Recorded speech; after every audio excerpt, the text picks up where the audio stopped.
حضرتك بتروح شغلك كل يوم 8 ساعات يوميا، وترجع البيت وعايز ترتاح وده حقك. تخيل بقى حضرتك شغلك طلب منك تشتغله 16 ساعة يوميا اجباري على كل العاملين، يا اما يرفدك. تخيل بقى لو قال لك 24 ساعة، زوجتك بقى البيت ده هو مقر شغلها، هو الشغل بتاعها طول النهار، وطول ما هي في البيت غسيل وطبيخ وتنظيف وتلبية طلباتك وطلبات ولادك ورعاية لو في طفل صغير كمان، ولما يكبر شوية مذاكرة وواجبات وحل مشكلات. البيت بالنسبة لها مش مكان للراحة حضرتك، هي طول ما هي موجودة في البيت وهي بتشتغل 16 ساعة، ولو عندها عيل بيرضع بتشتغل 24 ساعة. حتى لو هي ارتاحت ومسكت الموبايل شوية فهي بتبقى تحت الطلب. يعني زي بالظبط كده ما حضرتك قاعد في البيت بس ممكن يطلبوك في أي وقت من ليل أو نهار، زي الدكاترة كده تحت الطلب في اي وقت. حاجه مجهده جدا نفسيا ان مفيش وقت للراحه، هي محتاجه وقت تحس فيه انها غير مسؤوله،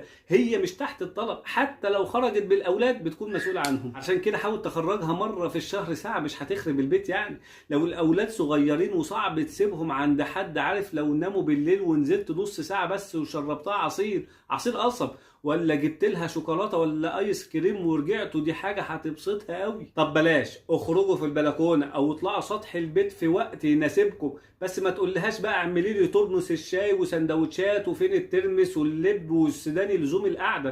طلبات، اديها فرصه ترتاح شويه، اديها فرصه ان هي ترتاح نفسيا من حمل المسؤوليه والطلبات.